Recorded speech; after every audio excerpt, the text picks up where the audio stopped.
I could have left a comment on any of the videos Joseph, on your channel. You asked me, do you remember deleting the comment? I said, well, I can't remember. So that's all I said, wallahi, about. Do you remember that I posted a comment on your channel? Well, I can't remember.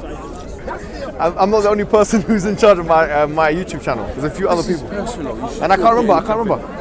And even if you did, it's not. It's in the but here, public. okay, look. Muhammed Hijab is a public figure. No problem. Who Joseph, who is there anything else you want to say? propagate truth. He comes here to express a message, spread a message of haq, of truth. Yes, that's why you're here. I hope so. This puts a huge question over everything. Because I deleted your comment. And you don't remember it. I mean, Joseph, this seems a bit desperate, man. Are you being serious right now? You liar. Is that it? So if Have you got somebody anything? refutes one of basically the whole thing, the whole premise. What's going on here, man? You've never lied. You've never lied. It's not to do with lying. Joseph, is this looking a bit like you're clutching at straws a little bit and it's a bit desperate? It's not a religious disagreement. Basically, the premise is What premise? There's no argument being made. You're just saying I'm a hypocrite. That's okay. I concede. No problem. I'm a bad man. Okay. That makes sense. How does that make? I'm bad doesn't make Islam not true. I'm here to speak about Islam being true. Then why would you remove comments that put questions on it? Why would you hide? That debate was not even about Islam. It was about Jewish. About the treatment of Jews under Islam. Yeah, okay. Yeah? I didn't remove any comment from what I remember. How do we know you left the comment? I don't know, man. No, I got a screenshot of it. You can send it to me, man. You can put it up. Okay, look, Joseph, no problem. Say whatever you wanted to say on that comment. Say it now. I'm giving you an opportunity. Okay, so very, very simple. None of the sources that Adnan Okay, so what? brought could you send? Can you say that to Adnan Rashid? Yeah, you can bring him here. We go. Okay, all three of us can have the conversation. No, I don't need to. When he's there and he's researched this this issue, then you should speak to him about it, not me. I don't know why you've avoided him and come to me. No, and that's he didn't delete the comment. He will happily have an intellectual argument and doesn't need to hide challenges. He's not afraid. From my understanding of Adnan, when I've debated him, he's not afraid of difficult questions. So why are you afraid of him? Why are you not going to go to him and ask him about his question? No, I'm asking you because he didn't delete the comment to hide from his viewers. Good challenge. What was the problem? The challenge was that none of the sources existed. I spoke to rabbis, I looked in my own library, I checked the internet. None of the sources that Adnan brought existed. I put this as questions on his channel. The secondary source. So you're talking about primary sources? Yeah, none of the primary sources. Which you only mentioned one, by the way. So unfortunately, I can't remember the other two. You can't remember? Yeah, that's fine. That's fine. I can remember one of them. So you were just attacking me because I can't remember, and you've come here all guns blazing. You can't remember the sources that you're talking about. I can remember Petrus Ephron, and you can try and ridicule all you like. It doesn't change the fact that when your video was challenged, you removed the comment. It's not my video. It's actually Adnan and you. Yeah, but you posted it on your channel. Okay, no problem. You framed the debate in a way that was insincere. Is there anything else you want to say? You framed the debate in a way that was insincere. Okay, I'm bad. Okay, what else do you have to say? That's it. Sound like my wife, really. Excuse me for What can I? Forgive me for interruption. We have come to listen to this gentleman, and you are behaving like a dog in the manger. I'm sorry to say. Well done. Well done. Sorry to say. That's fine. If you're sorry, it's okay. I forgive you. We have come to listen to this gentleman, you are behaving like a dog in the manger. I was here before you. So Joseph, can you allow us to listen to him? Do you want to talk about something meaningful? Yes. So I thought that was meaningful, but we can talk about something else. Because I'm not here to defend myself. If you want to say I'm a bad man, I'm happy to take on the chin. We can talk about how when Islam comes under attack, you will do everything to evade and to distract than deal with the actual accusation. So what's Islam? Is Islam Muslims? Are you talking about Islam? Talking about civilization, or I would talk more about civilization, like throughout history. But we can also talk about the actual religion itself. It'd be rather whichever. But I would say whenever either of those come under attack, you will do everything in your power. Joseph, you're a clever man. You're an individual that's done some education in this country. When you say the word Islam, and you refer to it as an inanimate, it's an entity, really. It's a set of ideas. Yeah, so you say it's like saying if Pythagoras' theorem comes under attack, Pythagoras' theorem attack it and try and evade. It's not a living thing to react in that way, is it? It can only be enacted through people's actions, Muslims. So right? People defend their ideology. And if you're saying, I'm saying that your way of defending yours isn't sincere. No problem. I'm bad. No problem. There's very many bad Muslims. I'm sure you'd agree. There's many bad Jews as well. Yeah. Yeah. Okay, so what's the discussion about? The discussion is about you propagating dawah. Okay. So it seems like you've got a gun with no bullets in it, and you're just shooting. You have nothing to say to me today, do you? No, I absolutely have something to say. Please. All right, so we can deal with the actual issue. The issue was Jewish civilization and Islamic civilization. I think Adnan is better to deal with that. Okay, so you said, is there anything we could talk about? I gave you a subject. No. You agreed, by the way, in that discussion with him, and if you want to go into detail, you can go into it with Adnan because he's done more research than me on this matter. But you agreed that there were points in Islamic history that Jews, that were treated well, absolutely, and that they lived harmoniously with Muslims. So that's fine. What we're saying is that the Islamic empires that existed aforetime for 1,200 years or whatever it was, they had the propensity to produce that kind of result. So it's not always. What's that kind of result? A result of harmony between Muslims, Christians, okay, so and when Jews. the hadith talks about forcing the Jew to the narrow side of the road. Okay, so let's deal with that, right? So the hadith that Sahih Muslim, which talks about فَأَطُرُّهُمْ إِلَى put them to the side of the tariq, of the way. And Nawawi comments on this because he does a sharh of Sahih Muslim, and he says about this that this is in the context of war. So why does it talk about the street? It doesn't talk about war anywhere. It doesn't say street, it says tariq, the pathway. Yeah, pathway. No, but every hadith is surrounded by certain context. So An-Nawawi for us, he's a sharh. He does the sharh of the hadith. He's not an apologist. He lived a very long time, even before Ibn Taymiyyah. He's a person we take. So I'm giving you a scholarly source. You can check it. He's a Shafi'i. He says that this applies in the context of war. And this was connected to some of the wars that existed between the Muslims and the Romans at that time as well. And so why then throughout Islamic history, when there was no war, when there were times of peace, this has been enacted? Well, throughout Islam, look, Joseph, once again, you're a clever guy.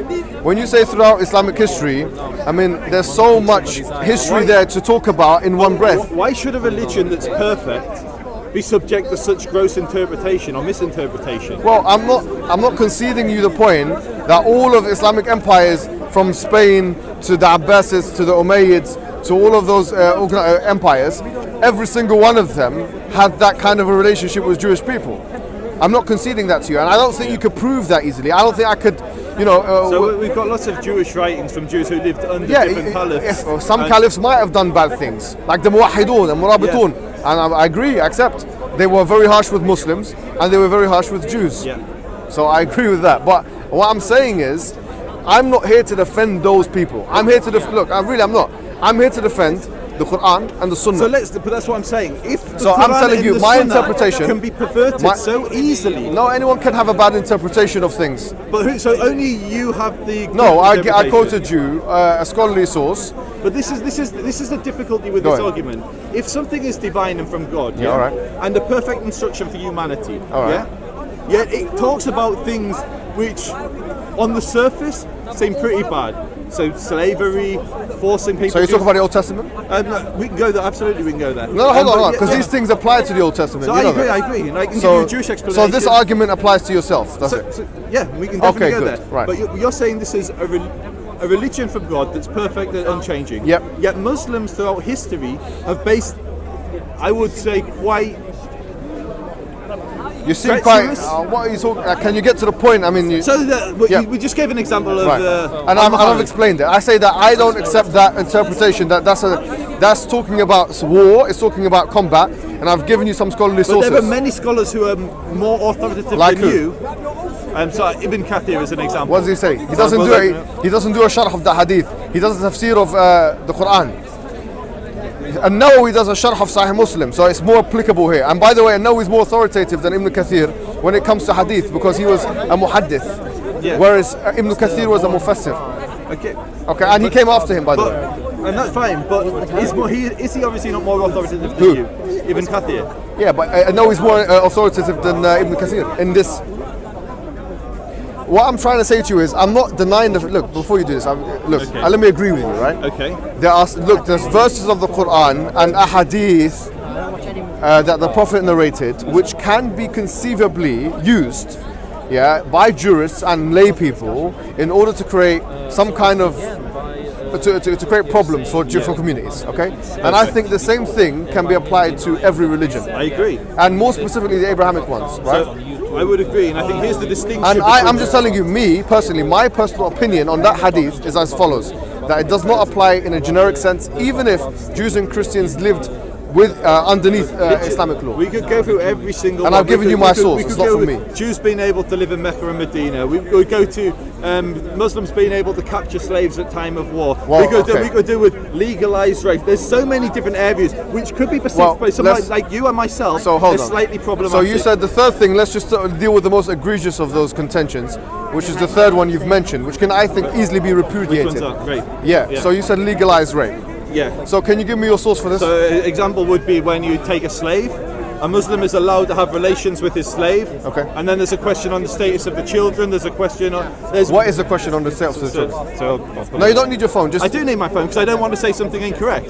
Okay, well you've already done that. So okay, so you're saying that a Muslim Yep. is not allowed to have relations with a slave woman. What I'm saying, let's be very clear. You said legalization of rape.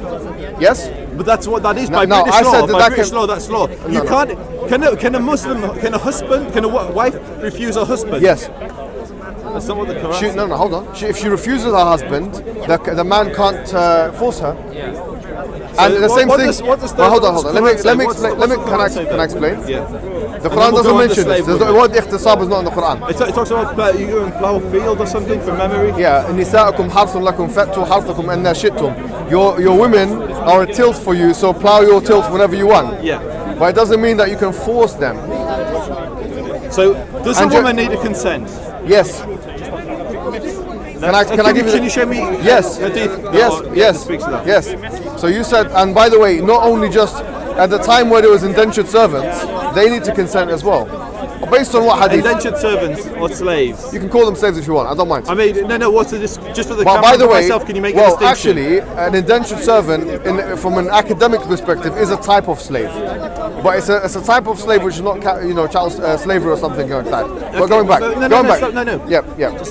How does a slave that's captured in a time of war relate to what you just described? Yeah. So that's exactly. Can what the we're talking slave who was captured at a time of war go free? about. Yes. No, they can't. Okay. No, you've asked me a question, then you've answered it for me. Okay, so I don't believe that's true. How Okay, can can a I? slave go Well, free? no, you've asked two questions, and I'm giving you perfect. the answer you don't want to hear. All right. So the first question you asked was, can a woman decide not to have sex with her husband? Yes, she'd be sinful for it, just like the husband. Okay, so she'd be sinful. Yeah. No, hold on. Can I? Allow me. Yeah. Both ways, man. The husband and the wife, when they get a nikah, which is the contract of marriage, which many scholars say is a business contract. That's what it is in essence. Like Ibn Qudamah says that a lot of Hanafi say that. If the husband refuses the wife for no good reason, or the wife refuses the husband, it's exactly the same way either way. Because if there's no good reason, there's no marad, there's no disease or anything like that. The whole point of marriage is that you're meant to facilitate. It's meant to be facilitative. It's meant to make things easy for each other. Now, the reason why, by the way, sorry, Joseph, look, put it away if you don't mind for a second. Let's have a one-to-one discussion. It's not about just attacking Islam and this. Let's have a discussion. Like, honestly, if you really want to learn and this and that, we can do it. No, I just need sources to respond because I'm not Muslim. I will I'm not an expert like yourself. No, I'm not an expert, but I'm quoting the expert. And the issue with last time was I believe Adnan didn't know his sources, so I just want to make sure what I say is I will correct. tell you exactly what. Can you look at me, please? I try and pay you the courtesy of looking at you. So, look, what I was going to say is that the question of rape is absolutely unacceptable in Islam. What's the evidence from that? The evidence for that is what Ash-Shafi'i wrote from the Quran and Sunnah. La darar wa la dirar. Hadith. You can't cause harm to yourself or reciprocate harm. You can't cause harm to other people. And so, based on this hadith, all of the scholars of Islam would say, because if you have sex with a woman, sorry to be very explicit here, but without her consent, without her wanting to do it, it's going to cause her harm. Would you agree? I would agree. Yes. But No. Yeah. And Ash-Shafi'i would agree. Malik would agree. And in fact, it's mentioned in their books where both of those men, in the case of Malik, it's been narrated upon him, but in the case of Ash-Shafi'i, in his Kitab al source, his Kitab is called Kitab al where he says with an indentured servant, if she refuses you, in other words, she does not give her a consent, and you force yourself upon her, then you are actually you have a punitive punishment administered upon you. Now the second question you asked was, can an indentured servant be freed if they want to? And the answer to that is categorically yes. And what's the evidence for that? It's in chapter 24 verse 33, where Allah subhanahu wa ta'ala talks about mukataba. Now what is mukataba? According to Al-Qurtubi, who is a Mufassir of the Quran in Spain and one of the most authoritative in the Islamic history, he said that a mukataba, and he quoted some salaf, he quoted some sahabis. He said that, like Ibn Mas'ud and others, if someone who's living in the house of an individual wants to be freed and says, look, I don't want to be with you and I don't want to be in this setup anymore, and they go to Al-Qadi, which is a judge, and then they tell the judge, I don't want to be in this house anymore, and if they don't have a criminal record, in alima fihim khayra. And this is non-Muslims? Non-Muslims as well. Yes, non-Muslims as well. Okay, so just because can you spoke about? Yeah. So can you're I telling explain? me that just very quickly, you're telling me that at a time No, of but war, you didn't let me finish that last sentence. Sorry, I apologize. So in that case, if they go to the Qadi, Al-Qurtubi says, they can forcibly be freed. So in other words, if that person is not happy in that situation, they will forcibly be freed. In other words, why is it now? The question is, why would someone want to be in that situation? The reason is because remember, this is an ancient time. You didn't have social housing. You didn't have accommodations and so on. Some people literally felt like that was only their only way that they can reintegrate into a society, to get provisions, to be protected by the military men that were living in their homes and so on. So some people opted, and this is in the historical record as well, up until the Mamalik, both in Egypt and in India, to be part of that system. So what I'm saying is that, Islamically speaking, that opinion does exist, and it's mentioned in our sources, and I've given you the sources. Do you see what I'm saying? So I see what you're saying. And is that fair? Is that fair to say that? That may be what you believe, but it's very, very hard for me to accept, and I'll explain why. Imagine I'm a Jewish tribe living in Medina, Hyde, and the Jews and the Muslims, for whatever reason, come to be fighting each other, and there's a conflict. The Muslims slaughter all of the males, from my tribe. All of the men are killed, and you're telling me that not only would the Jewish children and women that survived the massacre want to be slaves, they would also want sexual relations with their Muslim masters. Now, if anyone I didn't say that. I'm making it real, because when you build that's not making it real. That's just a straw man. When you paint this ideal scenario, it was more primitive back then. Life was difficult. Life was good as a slave. What we need to do that is contextualize that to reality. I didn't say life was good. But can you quote me right? Because you were just upset with me for deleting your comment. Okay. Well, now you're doing something more egregious than that. Which then? I never said life was good as a slave. I never made that comment. Better than... No, I never made these comments. And then I misunderstood your argument. Okay, no, just put it on notes what I say so that you don't misquote me, please. So what did you say?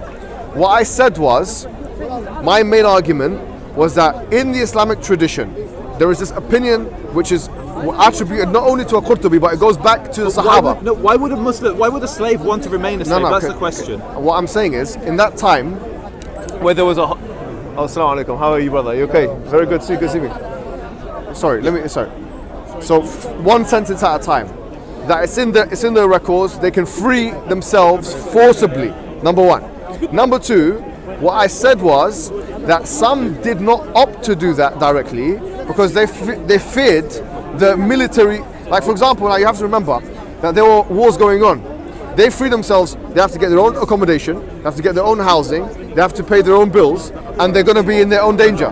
Now, if you're in a house, seriously, if you're in a house and this person is protecting you, seriously, they're military. They've got swords. And remember, it's a bit like America. Everyone's got swords. These guys don't have swords. I thought that's basically what you get it. It's fine. Now that you've corrected me, it's not about better. It's just about fear of what I was trying to do is contextualize it so people that are watching. Well, that's the context. So in Syria, there is a conflict. At the moment. Now, there were people that were taking slaves. Yes, and unjustly. And there's unjustly, absolutely. Yes. We're both in agreement. ISIS, Daesh are horrible. Yes. Now the same scenario exists, and what you're basically arguing is that the slaves who were living under ISIS or under anyone would be so afraid of wider conflict that they'd rather remain slaves.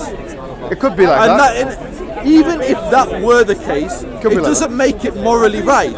Okay. It's actually quite a scary concept. So I'm going to Well, read. it depends on I'm the gonna- context. can Well, I have my morally point? right, it's in the Bible. You It's spoke. in the- well, hold you on, spoke- Joseph, hold on. No, So I just- let you speak. okay, Please yeah. give me the same courtesy. So can you I address the fact that it's in the Bible as well? Muhammad, I let you speak, please. You're a Jew at the end of the day. Yeah, absolutely. So, Yeah. So I'll give and tell me. Hold on, sorry. Joseph, sir. Can I please, Muhammad? I let you speak for a long time. Can I have one more thing? No.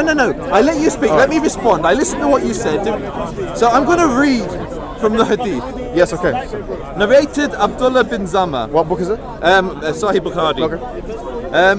That he heard the Prophet delivering a sermon, and he mentioned the she-camel and the one who hamstrung it. Allah's apostle recited, when the most wicked man among them went forth. Surah Al-Shams, chapter 91. You know your stuff. Then he said, a tough man whose equal was rare and who enjoyed the protection of his people, like Abi Zama, went forth to him and hamstrung it. The Prophet then mentioned about the women in his sermon, it is not wise for any of you to lash his wife like he lashed a slave, for he might sleep with her in the evening. Then he advised them not to laugh when somebody breaks wind, and it goes on to something else. But there's an example of saying where a slave master can lash a slave. I'm going to bring a few more and then you can respond. No, just one at a time because it's going to be convoluted otherwise. So the reason why that is there, number one, you're not allowed to lash your slave. Okay, what is it talking about? Can I explain? Number two, the Quran says that slaves, in terms, because in Islam you have punitive laws like lashing, yeah? Slaves get half of the amount that a normal believer gets. It's in Surah An-Nisa, chapter 4 of the Quran. Number three, what we're talking about, so for example, where an offense would be punishable by death if it was a non-Muslim, it was a Muslim, but in a case where the Muslim is free, with the slave, they wouldn't have the death penalty impinged upon them. That doesn't reconcile with what we're saying. No, hold on, let me explain. However, the administrator of the punishment in some cases can be the owner themselves. Does that make sense? No, it says it is not wise for any of you to lash his wife like he lashes his slave. Okay, no, hold on. Like he lashes him. No, am I agreeing with you or disagreeing? I'm saying that I agree that in some jurisprudential schools of thought, some scholars say that you can administer the punishment yourself. So, for example, if you saw the indentured servant having sex with another indentured servant, or let's go even further. Sorry. Let's go even further. Excuse me. It's not contextualized. Hold on. No, but that's why you have to do something called Jama' Adilla. You have to look at all the dalils. Look, this is a decontextualized approach to Islamic jurisprudence. You're bringing me singular hadiths. Okay, I'll bring more. I'll bring more. No, I understand, but you're not willing to reconcile. Joseph, please. Joseph, in the book of Numbers 31:18, it says you can take the slaves that have not known any men and have sex with them and rape them. You're talking to me about rape in the Quran and the Sunnah. Can you explain this verse? So I will say, I've already explained my side. Now it's your turn. No, absolutely. I'm going to just finish on my point. Then explain. No, explain. Yeah. For me Yes, too, okay, good. Absolutely. So narrating Because it seems a bit of too much like hypocrisy. I can understand why you'd run away from the question. No, I didn't run away from bin it. Zama, the Prophet said, none of you should flog his, this is Sahih Bukhari again. Yes, I've already None of you explained. should flog his wife as he flogs a slave, then have sexual intercourse with her in the last part of the day. In the first part is fine, So but it's the saying- last part, No, come on. They say don't have sex, don't whip the slave, and then have sex with them. Don't do this. What's the problem? it's saying in the last part of the day. So what does that mean? Mafhum mukhalafa is that In you the should do it? morning, it's fine. No. In the No. That's not the mafhum mukhalafa. It doesn't work like that. Nice try. Listen, the point is now, what I'm saying to you is, I've already explained to you how this works in the grander context of things. What we're saying is, sometimes the owner, or whatever you want, the one who's in charge, the master, whatever it is, that person, when they have the indentured servant, Can we just call them a slave? It's someone you capture in I can call them whatever I want to call them. Okay, please. fine. An indentured servant is actually one of the category in academics. Is one of the ways of, it's a category of slave anyway. What I'm saying is, and by the way, I don't know why you're smiling, because you're going to run away from Numbers 31:18, which I've already explained all of. Look how many things I've explained. At least 4 hadiths and 4 ayahs. Here I'm saying to you, yes, there are some situations where in which that would be possible. However, that is only in a situation where there has been already a trial and a court and so on. And I've explained that to you. Now explain this to me. in Numbers 31:18, in your book, which you believe is the Torah and the God's word, it says that Moses is commanding the people to take the slaves, not only take them, but the ones who have not known any man, the young girls, have sex with them forcibly, and then also here. Where does it say? It says with them forcibly. It says you can have sex. Read the verse. And by the way, chapter 31, verse 18 of the book of Numbers in your Torah, where it says you take them as slaves, not only that, but have sex with them, the ones who have never known a man. Now some scholars have interpreted that to mean in a forcible way. Now you could argue it's not, and I'll agree. For example, the Palestinian Encyclopedia. That's not a scholar. What do you mean? The encyclopedia was written by a layman? I don't think so. No. I mean rabbinic sources. Rabbinic sources. When we speak Islam, I don't go to secular. I go to I'll send you some primary sources if you want. Okay, please. No problem.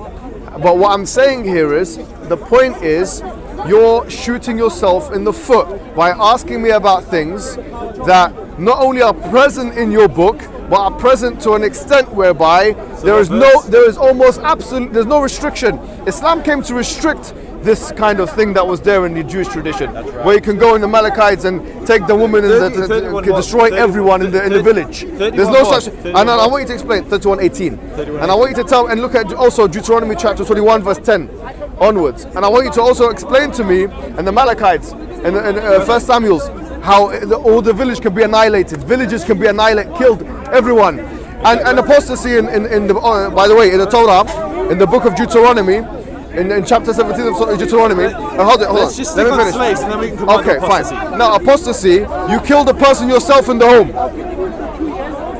Kill the person yourself in the home. Now in Islam there's no such thing. If it's your brother, if it's your young thing, you kill them yourself in the home. So all of these things, Islam came to limit it, to reform it, to clean it up, to allow it to solve your issues. So now I wouldn't even say that they're wrong morally, because I have no reason to say that they're wrong morally. If God said it, it's correct, but God didn't say it, I believe, in the way that it's mentioned in the Torah, in the so-called Torah. I think you've touched on the fundamental difference between Judaism and Islam. So Islam is a literalist religion. Whatever the Quran and the Hadith say, as long as it's authentic. Well, there are literalists in Islam. No. Not everyone is a literalist. Muhammad, I'm not a literalist. Muhammad, you asked the question, let me respond. But you said it's a literalist religion. I'm not a literalist. No, let me respond. I'm not a Zahiri. Listen, what I'm saying is, Muslims believe that the Quran is the perfect word of God. By the way, is Ramadan come in tonight? Yeah. Ramadan Kareem. Shukran, thank you. The Quran is the perfect word of God. Okay. And the Hadith. Yeah. Sorry, it's a little distracting. The Quran is the perfect word from God. The Hadith is the perfect part of the perfect instruction for Muslims to follow. Yeah. Judaism differs slightly. Judaism is, and the Quran itself actually says this, Judaism is much a religion on earth as it is in heaven. Where does it say that, Quran? So what did that let me explain? No, the Quran doesn't say that. Don't misquote the Quran. No, I didn't say. I said Torah. The Torah. The Quran. You said Quran. You said in the Quran it said that. Sorry, my mistake. I'm saying. Okay, right. Yeah. I'm saying in the Torah we believe. No, the Quran. Sorry, the Quran says that the Jews worship their rabbis or something to that effect. What does it say? When it speaks about رهبانهم وأربابهم what do you call it? أحبارهم أربابا من دون الله والمسيح ابن مريم. That they take chapter 9, yes, verse 30, which says that they take their rabbis and their monks as lords beside God and so on. So effectively what Judaism is very much a religion on this world. So we have something called the Sanhedrin, which is a rabbinic court. Yes. And they have the authority to define and interpret what the Torah says, and then it's binding for all of the Jewish people. But you accept that the to come back to your point. Yes. So do I believe that rape in the Torah, the Quran, anything is wrong? Yes. Does the Torah say the verses that you said? It doesn't say in the way you said, but yes, it does say that you can capture the women. It doesn't say you can force yourself on them. That's no problem. That's you can take the young girls. But it absolutely does say slavery, like in the Quran, is legal in the Torah. Surrounded on both sides by. Sorry. The Quran and the Torah both say that slavery is fine. Yeah. The distinction between the two is, if the Quran says something, Muslims can't really change that. That's set in stone. Yes. Within Judaism, while we can't change the wording, we can change the application via the mechanism. Yeah. Same with Islam. And so there isn't a Jew today, or in the last, I would argue, 2,000, or certainly 1,000 years, certainly I say just similarly, probably, in the last 300 years, that's been pro-slavery. Slavery is very much frowned upon within Jewish circles for a long time. In your edge cases. You're equivocating between what Jewish circles are doing. Let me ask you a direct question. Okay. Hold on, sorry. Let me ask you a direct question. Numbers chapter 31, verse 18. Yeah. Is it God's word? Yeah. Is it moral? So Yes or no? No. I'm trying to answer in my own words. For me, it's not a yes/no question. So I would say, by the standards of the day, back then, it was. By today's standards, definitely not. So okay. So God, hold on. This is very important. Yeah. Yes. So you're saying by today's standards. Yeah. Now, where do we derive morality? From the standards of the day or from God's word? So for the Jewish people, yes, it's a fusion of the two. Okay, no problem. But this slavery that you're talking about, was God right or wrong to allow it to happen in your books? So I don't believe it exists in the way that you describe it. No problem, but it's mentioned. You already conceded to the point that slavery exists in the Old Testament. Yeah. So in your vision, is there any conceivability where there's a time and a place where slavery can be morally okay? I will say it's always morally not okay. Okay, so God was wrong in Deuteronomy and Numbers. You're reading a book, yeah, which relates to a time where slavery was everywhere. No problem. Hold on, this is good. I'm no problem. Yes. And so from your position, and I understand your position. Forget about my position. You're talking mine and I'm talking yours. That's what we both do. Yeah, no You're problem. saying by your definition, because God says that slavery is morally okay. For you, sometimes slavery is okay, but in other times it's not. I'm saying for me, sorry, it's Joseph. never okay. I did you the courtesy of answering your questions, and I'm happy to do that courtesy again. But I just want you to do something for me now, which is answer my questions. I've asked you. No. So you're saying it's immoral. Okay, now is it always immoral in every time and every place? To take possession over someone, yes. For me, yes. Yeah. So the Bible is wrong. It's not that the Bible is wrong. The Bible is, in a way, a historical document. No problem. Numbers 31:18 is wrong. So again, Moses is a leader and Moses is a Navi are two separate things. Now I don't know what's divine revelation. Is God saying that you need to take the let me read the verse so I don't want to miss it. I don't want to miss it. Because now what's happening, and everyone can see it, I'll be honest with you, Joseph, you're fumbling all over the place. No, but I can. It's the difference. You really are. I will get here on the microphone, irrespective of what. You're not consistent, Joseph. Irrespective of what any of the scripture says, and I would say that slavery is immoral all time. So you won't. No, hold on. You won't. Listen, Joseph, I don't care what I'm asking now. A question is. You can't have your cake and eat it both, Joseph. Either the Bible is wrong or the morality is wrong. Or the morality is right and the Bible is wrong. Simple. Would you agree? Which morality? Would you agree with that? Which morality? Slavery is wrong. Okay, no problem. Now, if you believe slavery is always wrong, at every time, even if it means you're trying to reform the thing, at every time it's wrong, you have to look at 31:18. If it's categorically wrong, listen to my words, not consequentially wrong, it's categorically wrong. And actually, if it's categorically wrong, is slavery categorically wrong? Is slavery? Yes. Is wrong, Categorically wrong. Yes. Yes. Okay. Me, yeah. So Deuteronomy 21:10 and Numbers 31:18. It's not just that. Is wrong. Throughout the Torah, it mentions in different places that you can keep slaves. Fine. That's wrong. And I'm saying that's wrong. Yeah. Thank you very much for that. That's consistent. Now for you. No. For me, I don't say it's categorically wrong at all. I say it's. So you think the slavery? Let me explain. I say it's consequentially wrong. Okay, explain what you mean. Well, this is very important now. Because consequentially, yes. As a result of consequences, I believe in certain contexts that if a slave is taken out of one severe station into another better station, or if slavery as an institution, I'm telling you what I believe. I don't care what. But can you deal with the hadith I quoted? No. It doesn't contradict my morals. I'm saying that slavery is consequentially wrong. But they weren't slaves. But they not were categorically. Listen, I'm saying slavery is wrong in certain times and places, not all times and places. But you contextualize my point to Devarim. No. I even look at contextualizing yours. I will even go into the Old Testament and say that those passages about slavery in the Old Testament and in any thing, was to do with what you said before, which is the fact that there was a context of pre-existing slavery there, and you can't expect slavery as an institution to be abolished from the face of the earth. So that's perfect. So no. Our religion, I'll defend it. Our religion hold on. outlaws bacon. Yeah, outlaws the eating of bacon. I'm defending. I know you are. You're doing my job. Yes, I'm defending your religion better than you. I'm saying that. No, hold on. I'm saying that the Old Testament, it might have even from that angle, you can say it's consequential. If you say it's categorically wrong, you've already based your morality somewhere else.